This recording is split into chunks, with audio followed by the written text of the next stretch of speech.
안녕하세요. 오늘의 뉴스레터에 오신 걸 환영합니다.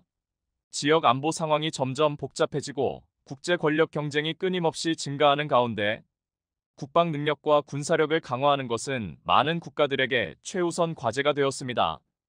그 중에서도 군사 장비의 개발과 확장, 특히 항공모함과 전투기 같은 장비들은 자위 결의뿐만 아니라 국제 무대에서 새로운 위치를 차지하려는 목표를 반영합니다. 울릉도, 백령도, 그리고 흑산도처럼 전략적 지리적 위치를 선택하여 군사 인프라를 개발하는 것은 국가 안보 이익을 최적화할 뿐만 아니라 지역 안정과 안보 유지에 기여합니다. 이제 우리는 이 계획의 각 측면을 군사 기술과 장비, 지리적 위치와 전략, 정부와 대중의 견해, 그리고 미래와 개발 가능성에 대해 더 깊이 분석하여 그 의미와 영향을 더 잘 이해할 것입니다. 국방 분야에서 기술과 장비는 항상 한 국가의 힘과 억제 능력을 결정하는 핵심 요소입니다. 우리는 항공모함과 항공모함을 위한 전용 항공기를 개발하는 중요한 진보로서 국방 분야에서의 자립 능력과 군사 강국으로의 야망을 표현하고 있습니다. 한국이 미국의 항공모함과 동등한 70영톤급 대형 항공모함 개발 계획을 공개했습니다. 하지만 우리의 야망은 여기서 멈추지 않습니다.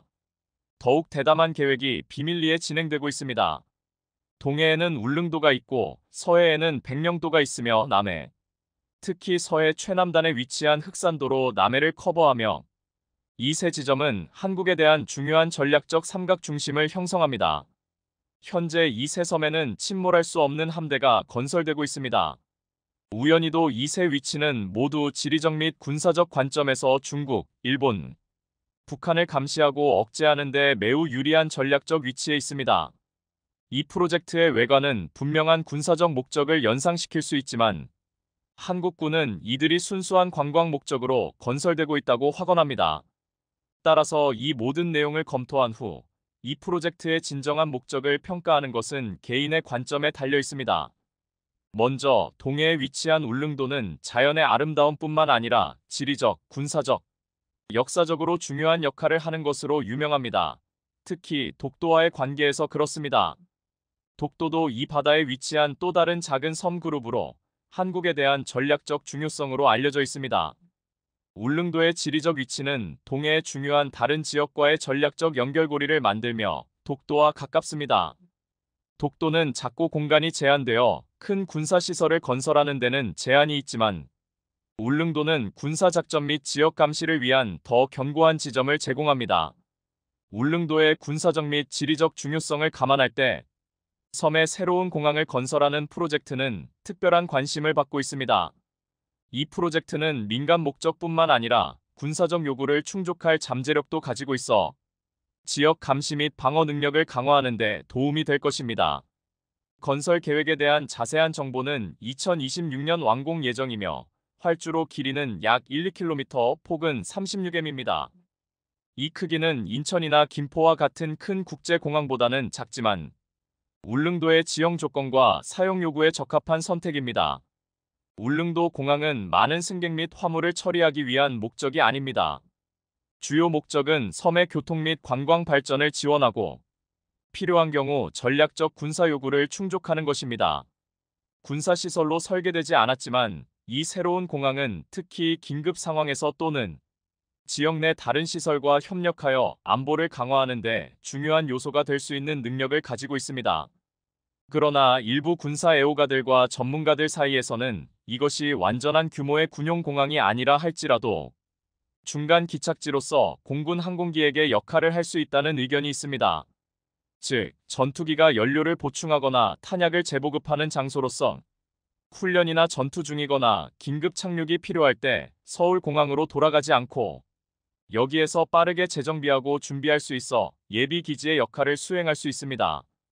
그 관점에서 볼 때 전투 지역 근처나 중간에 예비 연료 보급소, 예비 탄약 창고를 가지는 것은 군사 전략적 관점에서 부인할 수 없는 이점입니다.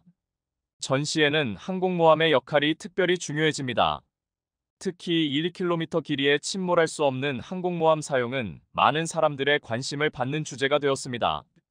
전략적 시설을 개발하기 위한 단계로서 많은 의견이 있지만 즉시 중요한 군사시설, 예를 들어 미사일 기지를 건설할 계획은 없습니다. 대신 공항 인프라가 완성되면 현무 미사일 발사 시설이 추가로 건설될 것으로 예상되면 이는 주변 지역에서 공중 및 해상 목표물을 은밀하게 공격할 수 있는 능력을 갖추게 됩니다. 또한 우리의 KF-21 전투기가 대량 생산 단계에 있습니다. 이에 따라 울릉도 공항은 KF-21이 이곳에서 이착륙할 수 있도록 개선될 것입니다. 나머지 두 곳은 백령도와 흑산도입니다. 흑산도는 한국의 보석 같은 섬으로 전라남도 남쪽에 평화롭게 자리 잡고 있습니다. 자연의 아름다움과 평화로운 휴양지로 알려진 흑산은 자연을 사랑하는 이들에게는 천국이면 인간과 환경이 조화를 이루는 모범적인 사례입니다. 흑산도에서 진행 중인 중요하고 야심찬 인프라 프로젝트 중 하나는 새로운 공항 건설입니다.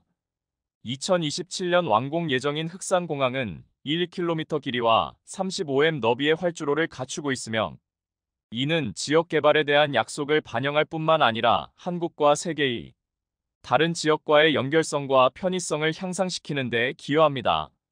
흑산공항과 울릉도에 건설 중인 공항 사이의 유사성은 한국이 원거리, 영토의 인프라 개발에 대한 결단력을 보여주는 것뿐만 아니라 관광 및 경제적 잠재력을 최대한 활용하려는 더 큰 전략을 반영합니다. 인프라 투자와 관광 개발을 통해 흑산도는 한국의 아름다움과 평화를 탐험하고자 하는 이들에게 놓칠 수 없는 목적지가 될 것입니다.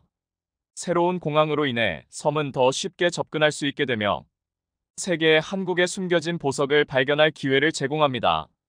흑산도의 지리적 위치를 살펴보면 울릉도가 동해에서 일본에 대한 방패 역할을 한다면 서해의 전략적 위치에 위치한 이곳은 군사기지가 됩니다.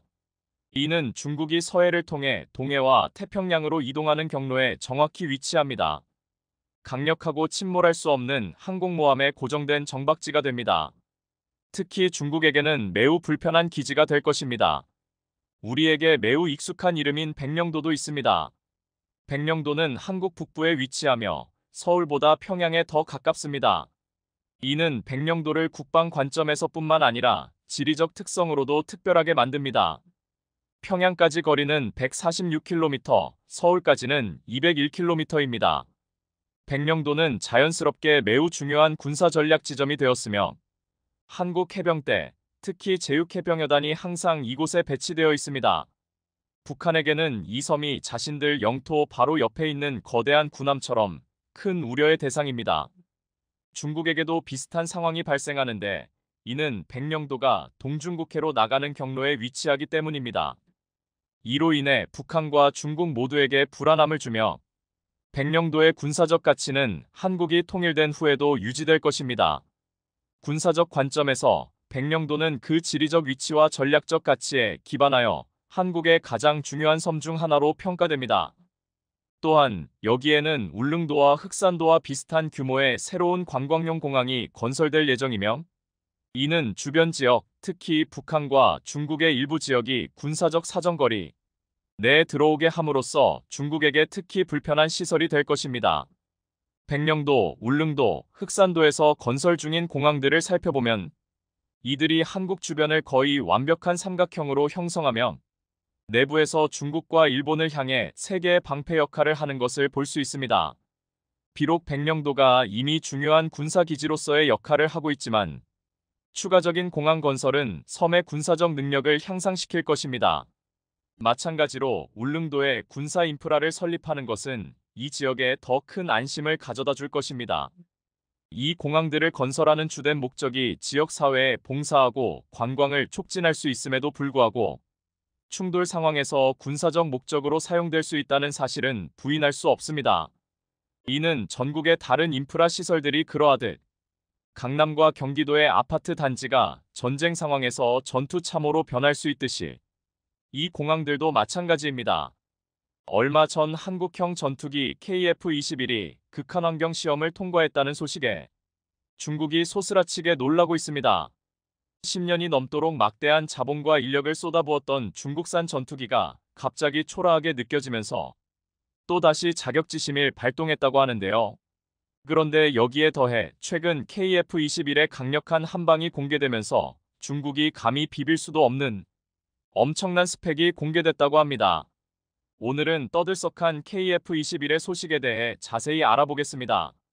한국형 초음속 전투기 KF-21 보라매가 올해 각종 극한환경 시험을 거쳐 본격적으로 최초 양산에 돌입합니다. 지난 10일 방사청은 올해 중 KF-21 최초 양산 계약을 체결하고 공군 1호기 생산에 착수해 최초 양산에 돌입할 것이라며 2026년 체계 개발 성공과 전력화에 차질이 없도록 최선을 다하겠다고 전했는데요. 이에 따라 방사청은 올해 KF-21 개발을 위한 비행시험을 지속하는 건 물론 다양한 시험들을 수행할 예정으로 보입니다. 실제로 현재 KF-21은 양산을 위한 극한 환경 시험을 진행하고 있는데 대표적으로 ADD 해미 시험장에서 올해 2월까지 진행되는 전기체 환경 시험이 있습니다. 이 시험은 저온고 온강 오경빙 등 극한 환경에서 기체와 항전 장비가 정상 작동하는지를 검증하는 절차로 양산에 돌입하기 위해선 이러한 시험을 통과해야만 합니다. 여기에 더해 앞으로도 공중급유 시험, 공대공 미사일 발사 시험 등 주요한 비행 시험이 예정돼 있는 상태로 KF-21의 성능을 계속 검증해 나갈 방침인데요. 작년에 CJ6호기까지 비행에 성공한 KF-21은 초음속 비행, 공대공 무장분리 시험 등 다양한 시험을 통과해 잠정 전투용 적합 판정을 받아 양산 착수의 기틀을 마련했습니다. 그리고 작년 10월 서울 ADEX에 참가한 KF-21은 시범 비행과 지상 전시를 통해 그동안의 개발 성과를 우리 국민들에게 선보이며 한국형 전투기의 모습을 비로소 드러냈는데요. 당시 KF-21의 위풍당당하고 느름한 모습에 벅찬 감동을 느낀 이들이 한둘이 아니었습니다. 그것도 그럴 것이 현재 전 세계에서 4, 5세대 이상 첨단 초음속 전투기 개발에 성공한 곳은 미국, 러시아, 중국, 일본, 프랑스, 스웨덴, 유럽 컨소시엄에 이어 우리나라가 8번째로 그 어려운 일을 우리가 해냈기 때문입니다. 아직 남은 과제가 많지만 지금까지의 과정을 보면 KF-21의 전력화는 예상보다 더 빨리 다가올 수 있을 것으로 기대됩니다. 그런데 최근 독일이 사우디의 단거리 공대공 미사일 IRIS-T를 공급하기로 하는 등 사우디를 상대로 한무기 수출 금지 조치를 5년 만에 해제했다는 소식이 들려왔는데요. IRIS-T는 적외선 탐색 장치가 장착된 공대공 유도탄으로 독일 등 4개국이 함께 개발한 전투기 타이푼에 탑재됐는데 KF-21에도 통합돼 있어 중동에 이를 수출하려면 독일의 허가가 필요했습니다. 그러나 정치적인 상황에 따라 언제든지 중동 지역에 대한 금수 조치가 다시 내려질 수 있기에 한국은 이를 놓치지 않고 자체 미사일을 개발해야만 합니다. 그런데 실제로 한국형 전투기 KF-21에 탑재될 공대 공유도탄이 국내 기술로 개발될 것으로 보이는데요. 앞서 지난달 방사청은 제158회 방위사업추진위원회 회의에서 KF-21에 장착될 단거리 공대 공유도탄을 확보하는 단거리 공대공 유도탄이 사업을 국내 개발 방식으로 추진하기로 의결했습니다.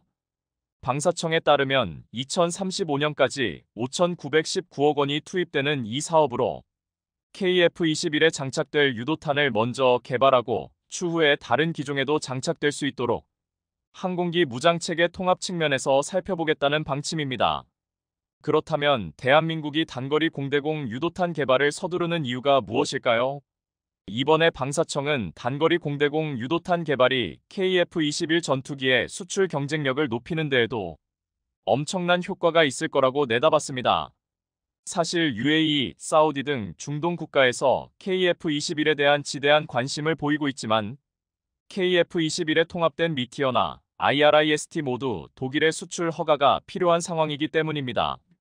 앞서 말씀드렸던 것처럼 지금은 다행스럽게도 독일이 사우디를 상대로 한무기 수출 금지 조치를 5년 만에 해제하면서 IRIS-T를 수출할 수 있게 됐지만 얼마 전까지만 해도 불가능한 일이었습니다.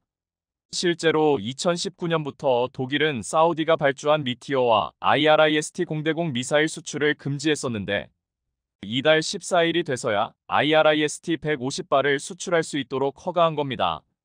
때문에 독일이 언제든 마음을 바꾸면 다시 오랫동안 사우디를 비롯한 중동의 IRIS-T 수출을 규제할 수도 있는 상황입니다. 그렇게 되면 중동에서 KF-21을 도입하고 싶다고 러브콜이 들어와도 손을 쓸 수 없는 상황이 펼쳐질 수 있습니다. 이렇듯 KF-21 수출을 위해서라도 한국형 공대공 미사일 개발이 반드시 필요한 겁니다. 그런데 사실 한국형 공대공 미사일 개발은 오랫동안 답보 상태에 빠지며 개발이 지연됐었는데요. 가장 큰 이유는 바로 놀랍게도 우리 공군이 한국형 공대공 미사일을 원치 않았기 때문이었습니다. 우리 공군의 주된 적이 북한인 상황에서 북한의 낡은 전투기를 상대로 굳이 고가의 고성능 공대공 미사일이 필요하지 않았던 겁니다. 또한 현재는 우리 공군에선 미국제 공대공 미사일을 사용하고 있는데 미국 국무부가 자국산 전투기 외에 외국제 공대공 미사일의 통합을 잘 허가하지 않는 것으로 유명한 만큼 한국형 공대공 미사일을 개발한다고 하더라도 우리 공군의 주력기에 통합되지 못할 가능성도 있었습니다. 이런 복합적인 이유들로 얼마 전까지만 해도 한국형 공대공 미사일 개발에 적극적으로 나서지 못했던 상황이었습니다. 그런데 역시나 미국 정부가 KF-21에 대한 공대공 무장 통합을 거부하면서 이제는 더 이상 이런 고민을 할 필요가 없어졌습니다. 내친김에 한국은 한국형 공대공 미사일을 등장 시점에 세계 최고급 성능을 갖출 수 있도록 모든 역량을 쏟아붓는다는 방침입니다. 그리고 이것은 충분히 실현 가능한 이야기로 실제로 한국은 후발주자이기에 사용할 수 있는 기술이 보다 고도화될 수밖에 없고 한국형 공대공 미사일은 상대적으로 가격 경쟁력 확보가 어렵기 때문에 높은 성능을 발휘할 필요성이 있습니다. 그래서 방사청의 목표는 이스라엘과 유럽제 공대공 미사일과 경쟁할 수 있는 가격과 그 이상의 성능을 확보하는 게 목표라고 합니다. 이에 따라 한국은 첨단 무기 체계의 국내 개발을 통한 자주 국방 능력이 향상되는 것과 동시에 KF-21 해외 수출을 노리고 있던 찰나에 엄청난 시너지 효과가 나타날 것으로 기대되는데요. 이런 상황에 최근 중국 관영 매체는 올해 특집 기사를 내보내며 대한민국이 개발 중인 KF-21 전투기 복자형 등장을 우려하며 크게 긴장하는 모습을 적나라하게 드러냈습니다. 스텔스 전투기로도 개발될 수 있는 KF-21의 성능과 잠재력에 주눅이 드는 등 중국의 제-20 전투기를 비교하는 외신을 향해 불만을 토로하면서 애꿎은 탓만 해댔는데요. 사실 중국에서는 제-20 전투기가 미국산 전투기보다 성능이 더 뛰어나다고 자화자찬을 했었는데 이번 일로 이 모든 게 거짓말이었음을 다시 한번 상기시켜줬습니다. 이렇듯 중국 언론이 KF-21 개발에 예민한 반응을 보이고 있는 건 제-20 전투기가 개발된 지 벌써 10년이 훌쩍 지난 상황에 겨우 복자형을 개발했다는 점에서 KF-21과 엄청나게 비교가 되고 있기 때문인 것으로 분석됩니다. 이런 사실에 중국은 엄청난 충격을 받았으며 실제로 KF-21가 5세대 전투기처럼 내부 무장창과 안테나를 탑재하면 곧바로 스텔스 전투기로 거듭날 수 있다는 사실을 받아들이지 못하고 있는 것으로 보입니다. 사실 중국이 이렇게 긴장하는 이유는 KF-21 전투기 자체만으로 중국에게 강력한 위협이기도 하고 중국 전투기 수출 시장을 차단시켜버릴 아주 강력한 후보이기 때문입니다. 특히나 여기에 더해 KF-21 완성과 더불어 추후 한국형 공대공 미사일 개발까지 완료되면 수출 요청이 쇄도할 게 불 보듯 뻔해 엄청나게 의식하고 있는 것으로 보이는데요. 그런데 사실 작년에도 KAI는 폴란드 FA-50 수출 효과에 힘입어 매출 3조 원을 기록하는 역대급 실적을 다시 쓰는 등 쾌재를 부르고 있는 상황으로 이러한 기조는 올해도 이어질 것으로 기대됩니다. 특히나 KF-21 양산 사업이 올해부터 본격적으로 시작되는 등 안정적인 실적 상승 가도를 달릴 전망입니다. 여기에 더해 전 세계 방산 시장에서 인기가 높아지고 있는 FA-50이 지금보다 더 강력한 개량을 추진할 것으로 보이면서 인기가 더욱더 치솟을 것으로 보이는데요. 실제로 LI지넥스1은 독일 항공우주 기업 타우러스와 공대지 순항미사일 시제품 생산을 앞두고 있는 등 FA-50의 공격 수준이 엄청나게 향상될 것으로 기대되고 있는 상황입니다. 이런 이유로 FA-52 훈련기에서 진정한 경전투기로 발전하고 있어 머지않아 스웨덴 그리펜 전투기에 버금가는 수준으로 개량이 이뤄질 거라는 기대감이 나옵니다.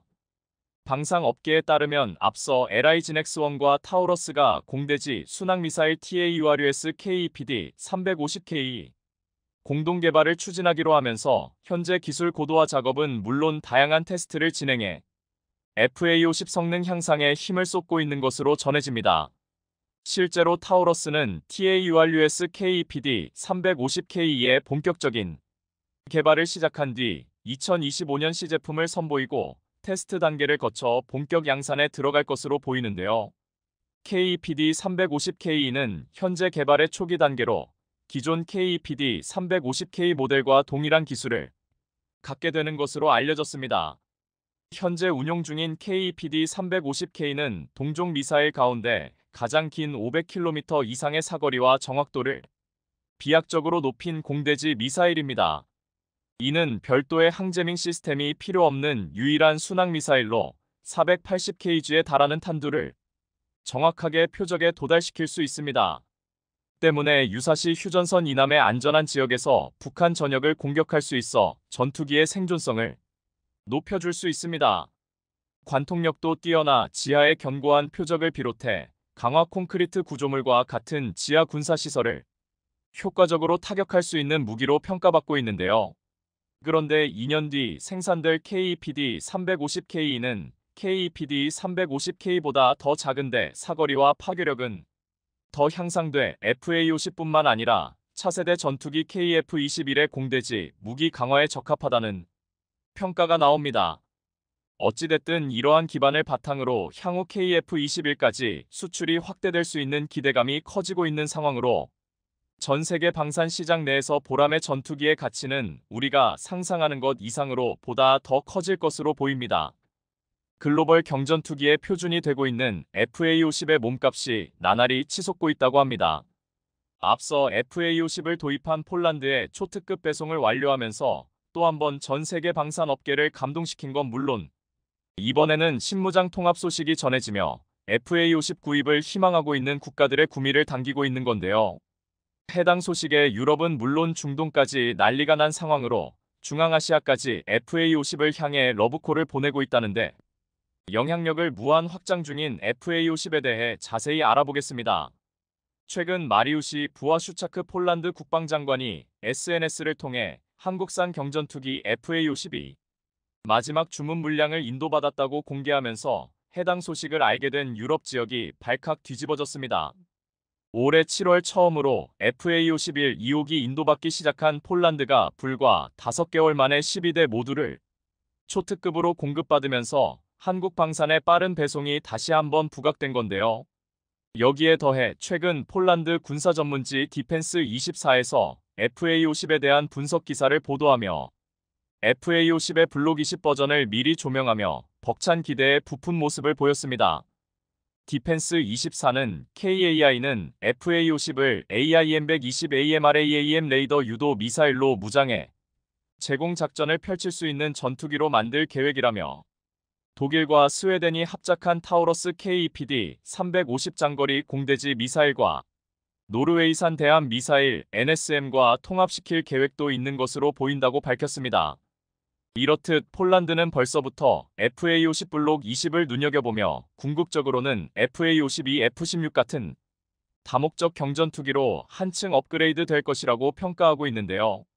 그런데 사실 폴란드의 이런 전망과 반응이 이상하지 않은 게 실제로 최근 KAI가 미사일 전문 제조 기업인 MBDA와 MOU를 체결하면서 KAI가 생산하는 FA50에 MBDA의 무기가 통합될 가능성이 매우 커졌습니다. 이와 관련해 MBDA의 CEO는 세계 최고의 무기 기술과 KAI에 입증된 항공기와의 결합은 전 세계 방산 업계를 뒤흔들 것이라고 내다봤습니다. 최근 방산 수출 시장에서 다양한 무장에 대한 수요가 늘어나고 있는 만큼 MBDA와의 협력을 통해 FA50이 무장 능력이 한층 더 강화되면서 우리의 잠재 수출 시장을 공략하는데 킥포인트가 될 것으로 보이는데요. 이런 가운데 중동과 유럽에서 대박을 터뜨린 한국이 이 기세를 몰아 중앙아시아의 교두보를 쌓을 기회가 엿보인다는 반가운 소식도 들려오고 있습니다. 프랑스 라팔 도입을 고려 중인 것으로 알려진 중앙아시아의 우즈베키스탄이 다름 아닌 FA50을 구매할까 심각하게 고려하고 있다는 이야기가 전해지면서 FA50의 우즈베키스탄 수출 가능성에 관심이 쏠립니다. 프랑스 일간지라 트리뷴에 따르면 구소련에서 독립한 우즈베키스탄은 현재 미그 29 38대 수호이 27, 25대, 수호이 25, 20여 대를 보유하고 있습니다. 하지만 이들 기종은 구소련 시절 도입한 거라 현대적인 전투력을 발휘하기 어려운 상태로 알려졌습니다. 이런 이유로 우즈베키스탄은 공군의 현대화에 강한 니즈가 있으며 실제로 이를 위해 전투기 도입을 검토하고 있는 중입니다. 앞서 지난달 우크라이나는 프랑스 대통령 방문을 계기로 전투기 도입에 관심을 보였는데 이 외에도 우리나라의 FA-50에도 엄청난 관심을 보이며 도입 방안을 저울질하고 있는 것으로 알려졌습니다. 우즈베키스탄은 2012년부터 대규모로 군 현대화 사업을 추진하면서 도입선 다변화를 꾸준히 추진해 왔었는데요. 실제로 이 시기 에어버스에서 군용 헬리콥터와 C-295 수송기를 도입했고 중국에서 HQ-9 지대공 미사일을 구입하기도 했으며 2015년엔 미국에서 퇴역한 장갑 차량 300여 대를 지원받기도 했습니다. 사실 당시 우즈베키스탄에서는 T-50 훈련기 12대를 도입하려 했지만 무산된 적이 있었습니다. 당시 T-50에 미국 기업이 생산한 장비가 탑재됐기 때문에 미 정부의 허가가 필요한 상황이었지만 미국이 해당 기술이 러시아나 중국에 유출될 수 있다는 이유로 거부했기 때문입니다. 이렇듯 과거 한 차례 한국산 경전투기 도입을 추진하려 했던 우즈베키스탄에서 이번엔 FA-50이 수출될 수 있을지 그 가능성에 관심이 커지고 있는 건데요. 우즈베키스탄이 서방제 항공기로 기종 전환을 꾀하고 있는 만큼 라팔과 함께 운용할 다목적 전투기로 FA-50을 단독으로 점 찍어둔 상황인 만큼 이번에는 대규모 수주를 기대해도 좋다는 전망이 나옵니다. 실제로 이와 관련해 앞서 8월 이종섭 국방부 장관의 우즈베키스탄 방문을 계기로 한국과 우즈베키스탄은 양국의 국방무기 분야 협력 확대를 위한 기반을 마련했었습니다. 당시 우리 국방부는 샤브카트 미르지오예프 우즈베키스탄 대통령을 비롯해 우즈베키스탄 국방장관과 만나 무기 거래를 포함한 국방 분야의 전략적 협력 방안을 구체화시켰습니다. 이런 이유로 당시에도 KAI의 FA-50 대규모 도입 가능성과 더불어 한화에어로스페이스 K구자주포에 대한 수출 가능성이 점쳐졌었습니다. 실제로 쿠르바노프 국방장관을 비롯한 우즈베키스탄 현지에서는 한국과의 방산 협력에 대해 상당한 관심을 보이고 있는 것으로 알려졌는데요. KAI로서는 이번이 과거 고등훈련기 T-50으로 우즈베키스탄의 신형 군용기 입찰에서 아쉽게 탈락했던 자존심을 회복할 절호의 기회가 될 것으로 보입니다. 방산업계에 따르면 현재로서 우즈베키스탄이 FA-50을 도입할 경우 성능 개량 모델인 블록 20을 최대 60대가량 들릴 것이라는 분석입니다. 이렇듯 KAI는 FA-50을 통해 우즈베키스탄 사업의 재도전에 나서고 있는 셈으로 한국 방산의 위상이 과거에 비해 엄청나게 높아진 만큼 긍정적인 기대를 해도 좋을 것 같습니다. FA-50에 대해 현재 우즈베키스탄에서는 고성능이면서도 저비용의 동급 최강 다목적 경전투기로 평가하고 있는 등 주목도가 한층 높아진 상태입니다. 더구나 FA-50의 경우 우리 공군은 물론 이라크, 필리핀, 말레이시아, 폴란드 등 전 세계 각국이 구매하면서 우수성과 안전성이 충분히 입증된 상황이라 따지고 보면 아쉬운 건 우즈베키스탄일 듯 보입니다. 이 기세를 몰아 KAI는 이집트 방산 전시회 EDEX에 처음으로 참가하면서 아프리카 중동 마케팅을 한층 강화하는데 고삐를 죄는 등 전 세계 표준으로 자리 잡기 위해 무한 확장 중인데요. 방산업계에 따르면 KAI는 지난 4에서 7일까지 열린 이집트 방산 전시회 EDEX에 참가해 새로운 방산 시장을 여는데 물꼬를 텄습니다. 올해로 3회째를 맞는 EDEX는 지난 2018년부터 시작됐으며 아프리카 중동 지역의 정부와 군, 방산업계 고위급 관계자들이 대거 참석하는 대규모 행사입니다. 이번에 KAI는 한국 방산 수출의 핵심 기종인 FA-50을 필두로 KF-21, AAV 등 KAI의 차세대 공중전투 체계를 중점적으로 소개했습니다. 여기에 더해 KAI는 수리온과 LAH의 미래 전장의 게임 체인저로 불리는 유무인 복합 체계를 적용한 모델을 선보이며 해외 고객들의 이목을 집중시켰습니다. 특히 이집트 방산 전시회 기간 중 FA-50에 대한 관심이 유독 남달랐는데 KAI는 이집트를 비롯해 중동 및 아프리카 고위 정부 관계자, 육해 공군 수뇌부들과 방산 협력 방안을 논의하고 새로운 사업 기회를 만들어 나가는데 집중했습니다. 현재 FA-50은 이집트 공군의 주력 전투기인 F-16과 높은 호환성을 자랑하며 교육 훈련에도 최적화돼 있어 유력 후보 기종으로 검토되고 있는 상황인데요. 이렇듯 이집트 공군의 고등훈련기 사업은 대규모 잠재 소요가 있는 지역인데 미국 다음으로 규모가 큰 시장이라 놓쳐서는 안 될 곳입니다. 그런데 역시나 이집트에서도 FA-50에 대해 우호적인 분위기가 형성된 상태로 작년 8월 진행된 피라미드 에어쇼에선 우리 공군 특수비행팀 블랙이글스가 고난도 기동을 선보이면서 이집트 공군 관계자들에게 존재감을 각인시키기도 했습니다. 그리고 이제 엔진까지 한국이 자체적으로 만들면 FA-50을 비롯해 한국 항공기가 진짜 글로벌 표준으로 올라서는 건 시간 문제로 보이는데요. 2014년 배치된 첫 국산 전투기 FA-50의 국산화율은 60%로 KF-21 기술 수준이 FA-50과 비교할 수 없을 정도로 높다는 점을 감안하면 우리 항공기 개발 기술이 이제 세계 최정상급에 도달했다고 해도 과언이 아닐 정도입니다. 그런데 단 한 가지 분야, 엔진만큼은 우리가 독자 개발하지 못했습니다. 전투기에 있어서 엔진은 그야말로 핵심이지만 선진국에서는 대부분 기술의 수출을 엄격하게 제한하고 있는 상황이라 기술 이전은 사실상 꿈도 못 꾸는 이야기입니다. 과거에도 한국은 미국으로부터 F-35를 구입하면서 이와 관련한 핵심 기술에 대해 미 정부의 승인이 나지 않아 기술 이전이 물거품됐고 결국 우리가 독자적으로 AESA 레이더 기술을 개발할 수밖에 없었습니다. 한화에어로스페이스 류영관 부사장은 엔진 기술은 국가적으로 핵심적인 기술로 분류하고 있어 기술 이전이 쉽지 않다며 특히나 항공엔진 기술은 꿈의 기술로 불리울 정도로 고난도의 기술이 집중돼 있기에 우리가 독자 개발할 수밖에 없는 상황이라고 말했습니다. 또 엔진을 수입해 사용하게 된다면 외국에 종속될 여지가 있고 선진국보다 뛰어난 기술을 보유하고 있더라도 수출 통제를 받을 수 있다며 비용적인 측면에서도 우리에게 이점이 없기 때문에 반드시 엔진의 국산화가 필요하다고 강조했습니다. 그는 머지않아 한국산 엔진이 개발된다면 그동안 첨단 엔진이 없어 외국에 내야 했던 많은 비용을 모두 국내로 가져올 수 있다며 산업적인 측면에서도 여러 가지 우리에게 이익이 상당할 것으로 예상된다고 덧붙였습니다. 불과 몇십 년 전만 하더라도 한국은 무기를 공여받았던 방산 약소국가에서 이제 세계 방산업계에서 러브콜이 끊이지 않을 정도로 기술적으로도 발전하며 한국만의 저력을 보여줬는데요. 이러한 점을 비춰볼 때 항공기 엔진 국산화라는 꿈의 이야기도 한국이라면 현실로 만들 수 있을 것으로 보입니다. 현재도 우주 발사체와 인공위성 제작을 같이 할 수 있는 기업은 세계적으로 5곳도 채 안 되지만 한화에어로스페이스가 그 일을 해내고 있는데요. 우리나라를 우주산업 강국으로 이끌어 나가겠다는 한화에어로스페이스의 원대한 꿈이 이루어졌으면 합니다. 최근 인도 육군 참모총장이 한국산 무기 대량 도입을 위해 방한한 가운데 때 아닌 감동의 눈물을 흘렸다고 합니다. 다름 아닌 K9 자주포 신기술을 실제로 눈으로 보고 체험하고는 소스라치게 놀란 건데요.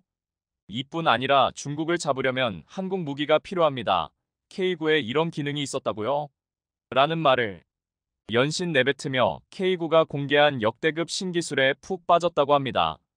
게다가 최근 인도에서 한국산 무인기까지 추가 도입을 착수한다는 소식이 들려오면서 또 한 번의 대박이 터질 거라는데 자세히 알아보겠습니다.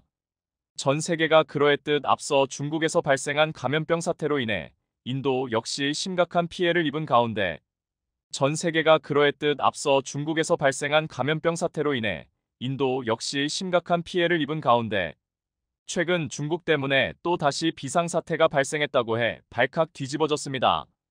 올 여름부터 중국 내 전역에서 발병하기 시작한 마이코플라스마 폐렴이 겨울로 접어들면서 엄청나게 기승을 부리면서 중국과 국경을 맞대고 있는 인도가 바짝 긴장을 하고 있는 겁니다. 가뜩이나 사이가 좋지 않은 양국이 이번엔 호흡기 감염병 확산으로 인해 또 한 번 부딪힐지 시선이 모아지고 있지만 사실 중국과 인도의 갈등은 과거 서로 육탄전까지 벌였을 정도로 심각하게 골아있는 상태입니다. 실제로 작년에도 인도와 중국 군인들은 지난 2020년 몽둥이 충돌 이후 또다시 크게 충돌해 엄청난 충격을 안겨줬는데요. 타임스 오브 인디아에 따르면 작년 12월 400명에 달하는 중국군이 히말라야 산맥을 따라 난 국경의 실질 통제선을 넘어 침범하자 이를 인도군이 강하게 막아서면서 충돌이 발생했습니다. 영유권 다툼을 벌이고 있는 중국과 인도는 국경선을 확정하지 못한 채 실질 통제선을 경계로 맞서고 있는데 분쟁이 커지지 않게 하기 위해 이곳을 순찰하는 양국의 군은 무기를 소지할 수 없게 만들었습니다. 때문에 중국과 인도 군 사이에서 충돌이 발생하면 육탄전이 발생할 수밖에 없는 상황이 된 겁니다. 여기에 더해 지난 8월에는 중국이 대놓고 지도를 조작하며 또 다시 인도를 도발했었는데요. 인도 언론에 따르면 중국이 인도 북동부 분쟁 지역인 악사이친 고원을 자신들의 영토로 지도를 새로 만들면서 갈등을 불러일으켰습니다. 당시 인도 외교부는 중국의 근거 없는 주장을 거부한다면서 중국의 이러한 행동은 국경 문제 해결을 더욱 복잡하게 할 뿐이라고 강하게 비판했습니다. 반면에 중국은 이와 관련해 공식적인 입장을 내지 않고 버티면서 인도를 더욱더 자극시켰습니다. 상황이 이러자 결국 인도는 전투 태세를 강화하기 위해 35조 원어치의 무기를 더 사들이기로 하는 등 특단의 대책을 내놓았는데요. 힌두스탄 타임스에 따르면 지난 1일 인도 국방부 국방획득위원회는 테자스 경전투기와 프라찬드 경전투 헬기, 곡사포 시스템 등 한화로 35조 원에 달하는 무기 구매 사업을 승인했습니다. 이에 따라 인도 공군은 새로 도입할 경전투기들을 서부 지역 전방 공군기지에 배치해 중국에 대한 전투 태세를 강화할 방침이라고 합니다. 미국, 중국에 이어 세계에서 세 번째로 무기 수입 규모가 큰 인도답게 통 큰 결정을 한 것으로 보입니다. 실제로 여기에 더해 인도는 작년에 이어 48억 달러를 투입해 세 번째 항공모함 건조를 추진하기로 하는 등 중국의 해군력 중강에 대응하기 위한 계획도 밝히면서 단단히 마음을 먹은 듯한 모습을 드러냈는데요. 새 항공모함은 45,000티급으로 최소 28대의 전투기와 헬리콥터를 탑재할 수 있는 것으로 알려졌습니다. 그런데 인도의 이러한 분위기를 시작으로 한국 방산엔 크게 호재가 될 전망이라고 해 벌써부터 흥분이 가라앉지 않고 있는데요. 왜냐하면 앞서 말씀드렸던 것처럼 인도는 전 세계에서 손꼽히는 무기 최대 수입국이기 때문입니다. 더구나 인도는 그간 러시아 무기 의존도가 높았었기에 우크라이나 전쟁으로 인해 무기 공급에 차질이 생기고 나서부터는 한국을 러시아의 공백을 대체할 국가로 일찌감치 지목하면서 분위기를 후끈 달아오르게 했습니다. 이런 상황에 한화를 필두로 한 한국 방산업계 역시 인도를 신시장으로 주목하고 뛰어들고 있는 중입니다. 방산업계에 따르면 한화에어로스페이스는 인도 육군의 미래형 보병 전투차 FICV 사업에 참여할 계획으로 FICV는 인도 육군의 노후한 소련제 보병 전투차 IFV 2600대를 한화에어로스페이스는 레드백 생산의 인도 방산업체 L&T와 파트너십을 꾸릴 구상을 가지고 있는데 지난 2017년 K9 수출 때에도 협력을 맺은 만큼 순조롭게 진행될 것으로 보입니다. 실제로 앞서 한화로부터 기술 지원을 받은 L&T는 K9의 인도 버전인 K9 바지라를 현지 생산해 인도 군에 공급했었습니다. 그런데 한화가 도전하는 인도 국방 사업은 이뿐만이 아닌데 한화는 K2105를 앞세워 인도 육군의 경전차 도입 사업에도 참여할 예정이라고 합니다. 이렇듯 최근 인도가 한국 방산의 새로운 수출 대상국으로 떠오른 건 그동안에는 인도가 러시아 군수품의 대부분을 의존하고 있었지만 우크라이나 전쟁으로 인해 러시아로부터 이를 공급받는 데 어려움을 겪고 있기 때문입니다. 스톡홀름 국제평화연구소에 따르면 인도는 전체 무기의 45%를 러시아로부터 수입했었는데 지난 5년 동안 인도가 수입한 러시아산 무기는 17조 원에 달합니다. 때문에 인도에서는 러시아를 대체할 만한 방산 수입국을 찾고 있는 중인데 여기에 더해 최근 군비 지출도 확 늘리면서 그 수요가 어마어마해졌습니다. 실제로 앞서 인도 정부는 2023회계연도 국방비 예산을 94조 원으로 편성하며 작년보다 무려 13% 늘렸습니다. 사실 인도의 무기 수입 규모는 세계 최대 규모로 2018에서 2022년 사이 무기 수입이 가장 많았던 국가가 바로 인도였습니다. 이처럼 인도가 국방비 지출을 엄청나게 늘리고 있는 이유는 중국과 파키스탄과의 국경지대에서의 긴장감이 걷잡을 수 없이 더 고조되고 있기 때문입니다. 상황이 이러자 다급해진 인도의 육군 참모총장은 급히 방안에 K9 자주포 바지라를 추가로 도입하기 위한 여건을 마련하는데 속도를 냈는데요. 업계에 따르면 마노즈 판데 참모총장은 지난달 20에서 24일까지 한국을 방문해 K9 추가 도입 마무리 단계를 재차 확인했습니다. 이번 방문은 겉으로는 인도 군이 과거 한국 전쟁에서 여단급 부대 커스토디안을 파견했던 걸 기념하기 위한 것이었지만 사실은 우리 측 고위급 군사 지도부와의 만남을 통해 K9 추가 도입을 논의하는 한편 주요 방산 시설을 둘러보기 위해서였습니다. 실제로 인도는 현재 한화에어로스페이스의 K9 인도 수출형인 K9 바지라 백문이 추가 도입 절차를 밟고 있는 중으로 국경에 배치하기 위해 구자라트주의 L&T 생산시설에서 K9 백문이 제조됩니다. 한화에어로스페이스의 기술을 이전받은 L&T에서 화력통제장치, 직사체계, 탄약관리체계 등을 포함해 인도산 부품을 사용해 K9를 생산하는 겁니다. 이미 300문의 K9 바지라를 도입한 인도군은 라다크에서의 성능평가가 대성공하자 중국 제함용으로 국경 지역에 추가 배치한다는 계획입니다. 사실 인도 정부와는 지난 9월 한국-인도 정상회담을 통해 K9 바지라 2차 사업이 원활히 진행되도록 양국이 지속적으로 협력하기로 합의가 이뤄졌었는데요. 때문에 이번에 인도의 육군 참모총장의 방안은 이러한 합의를 빠르게 현실화하기 위한 사전 절차의 성격이었던 것으로 보입니다. 그런데 이번에 방한한 인도 육군 참모총장이 예상치 못한 폭풍 감동을 받았다고 하는데요.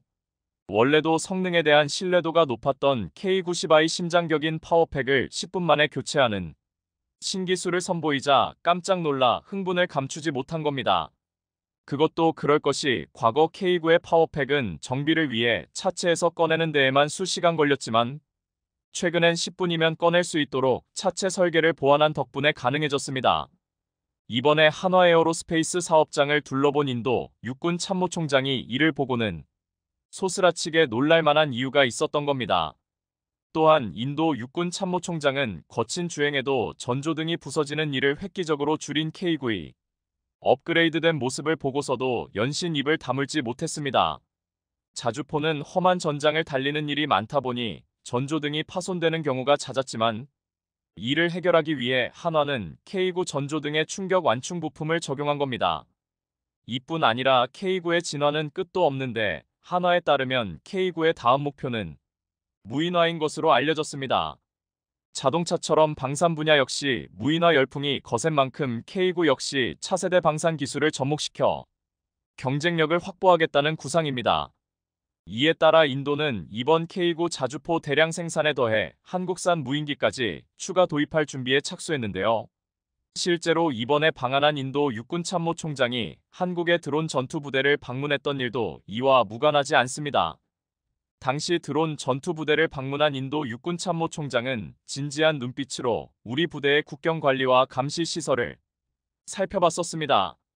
소형, 경량화, 저비용 등 3박자를 갖춘 드론은 전략 무기로 꼽히고 있는데 러시아가 최근 우크라이나 공격에 이란제 자폭 드론 샤헤드 136을 사용하면서 드론이 더욱더 주목받고 있습니다. 이에 따라 인도는 서쪽과 북쪽 국경 모두에서 중국과 큰 갈등이 발생할 경우를 대비해 드론 구입을 희망하고 있는 중으로 이 또한 한국에서 들여올 가능성이 매우 큽니다. 방산업계에 따르면 최근 우리 군은 평양까지 나락이 공격할 수 있는 군단급 무인기 개발을 마치고 내년부터 양산에 들어갈 방침으로 알려졌습니다. 군에 따르면 드론 전력을 활용해 감시 정찰, 타격, 심리전, 전자기전 등 방어적, 공세적인 임무 역할을 이는 채공 시간만 18시간으로 중계기 역할을 할 무인기를 같이 띄울 경우 작전 반경이 400km에 달해 평양 상공까지 비행이 가능합니다. 게다가 한국은 연료전지를 탑재해 비행할 수 있는 무인기 기술도 갖춰 미래를 대비할 수 있는 선택의 폭이 아주 넓은 상황인데요. 현재 대다수 무인기는 내연기관 엔진을 장착해 장시간 채공할 수 있지만 소음진동 배기가스 등을 만드는 단점이 있습니다. 때문에 무인기용 전동모터 에너지원으로 2차 전지인 리튬 전지가 쓰이지만 이는 연료 전지의 낮은 에너지 밀도로 인해 장시간 비행이 어려운 한계가 있었습니다. 하지만 최근 국내 연구진이 자체 제작해 실증에 성공한 무인기용 연료 전지를 활용하면 이러한 단점 없이 총 770km 거리를 11시간 연속 비행할 수 있게 됐습니다.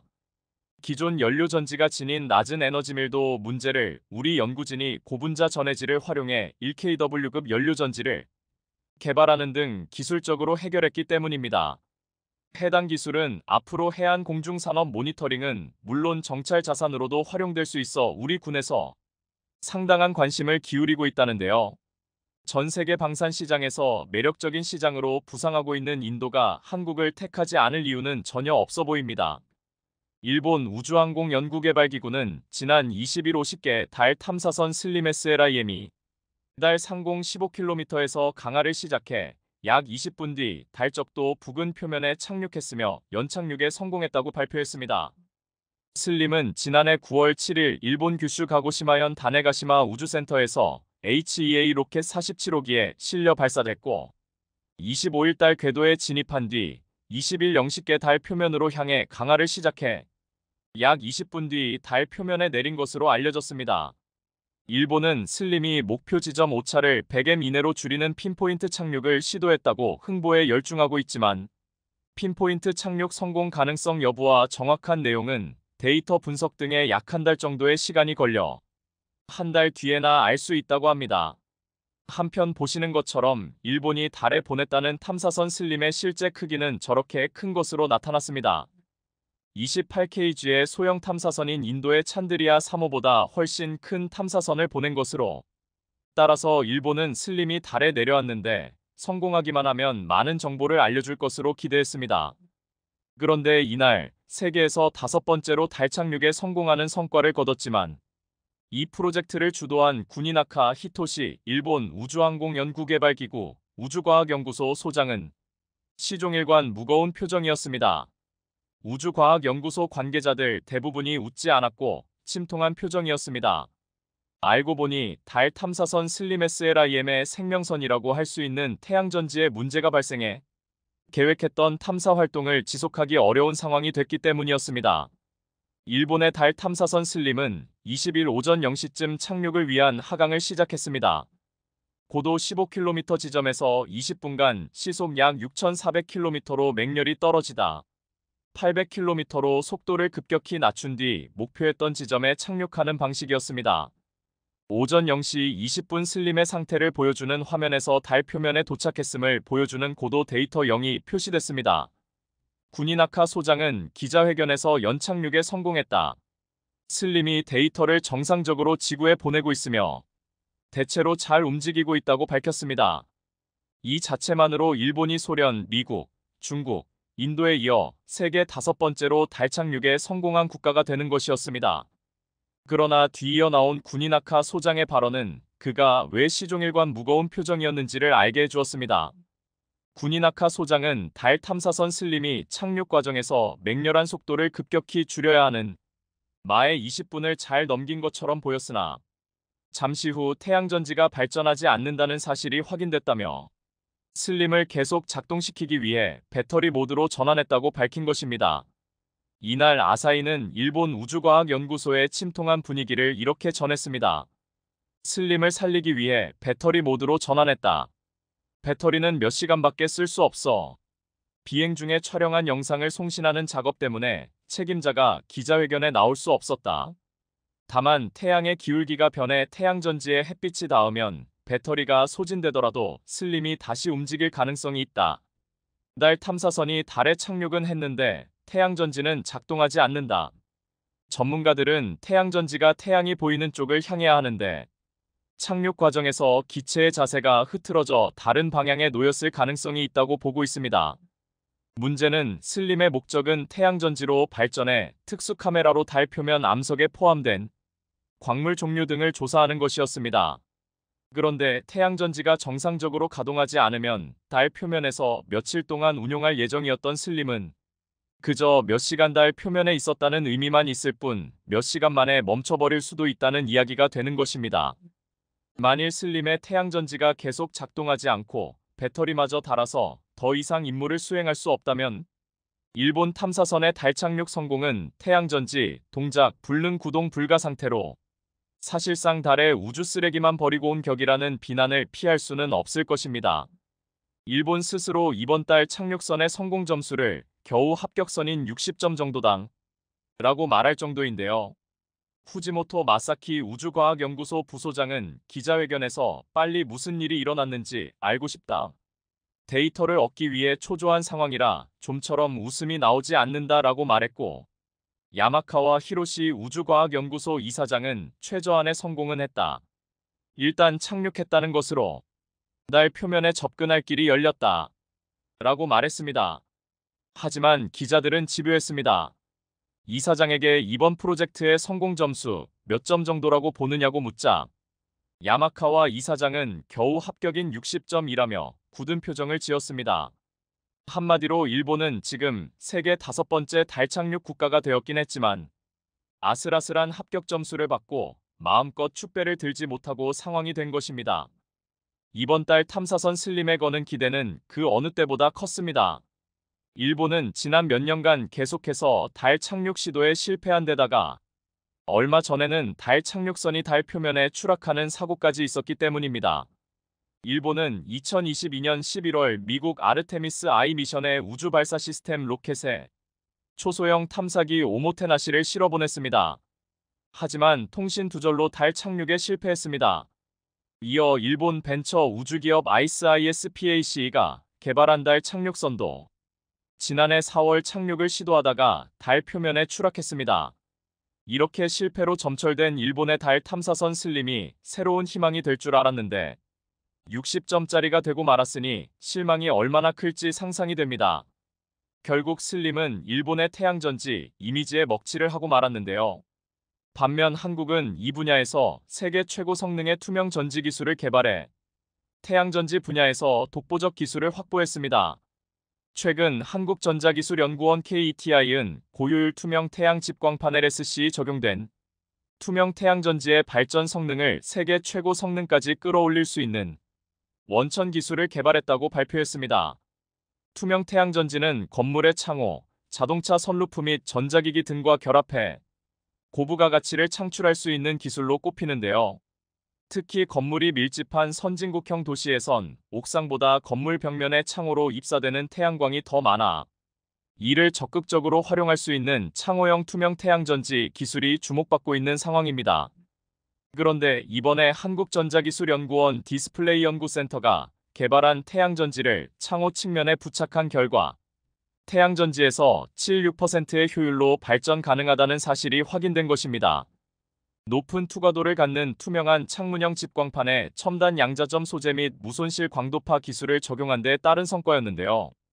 이 기술을 적용하면 기존의 3% 수준의 발전 효율인 투명 태양전지의 효율을 2배 이상 끌어올릴 수 있습니다. 이번 연구 결과는 광학 분야의 세계적인 학술지 네이처 포토닉스 최신호에 게재됐는데요. 한국팀이 개발한 기술을 앞으로 도로 방음벽이나 방음터널에 적용하면 토지 비용 없이 신재생 에너지의 확보가 가능할 전망입니다.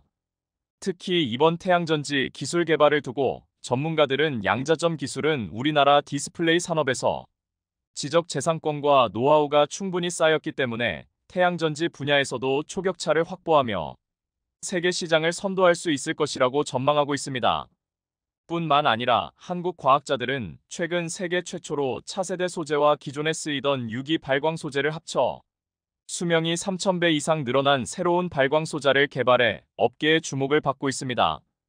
이번에 개발된 새로운 기술은 향후 차세대 디스플레이 성능 향상에 크게 기여할 것으로 기대되는데요.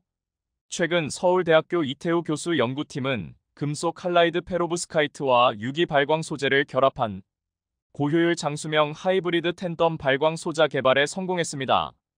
페로브스카이트는 차세대 태양전지 소재로 널리 알려져 있는데요. 전기적 특성과 색순도가 우수하고 가격이 저렴해 차세대 디스플레이 소자로 주목받고 있지만 기존 OLED보다 효율이 낮다는 점에서 한계를 갖고 있었습니다. 그런데 이번에 한국 연구팀이 개발한 새로운 발광 소자는 구동 수명이 약 5,596시간으로 기존보다 무려 3,000배나 수명이 길어 업계에 커다란 관심을 받고 있습니다. 아울러 한국 연구팀은 이 기술을 이용해 면적이 크고 유연한 발광 소자 제작에도 성공했는데요. 이것은 앞으로 차세대 디스플레이 분야에서 페로브스카이트 발광 소재의 상용화 및 성능 향상에 크게 기여할 것으로 보입니다. 연구를 주도한 이태우 교수는 이번 연구는 서로 다른 발광 소자를 적층하여 효율과 고색 순도를 동시에 만족하도록 소자를 구성하는 가이드라인을 제시한 데 의의가 있다고 설명하면서 이번 기술 개발을 통해 앞으로 녹색뿐 아니라 청적색 하이브리드 페로브스카이트 탠덤 소자를 개발하여 풀컬러 하이브리드 탠덤 디스플레이 구현하겠다는 계획도 발표했습니다. 이러한 첨단 기술 개발은 한국의 디스플레이 기술을 빼내가기에 바쁜 중국에 또 하나의 숙제를 안겨주었고, 디소플레이 분야의 초격차 경쟁에서 한국의 우위를 가져다 줄 것으로 전망됩니다.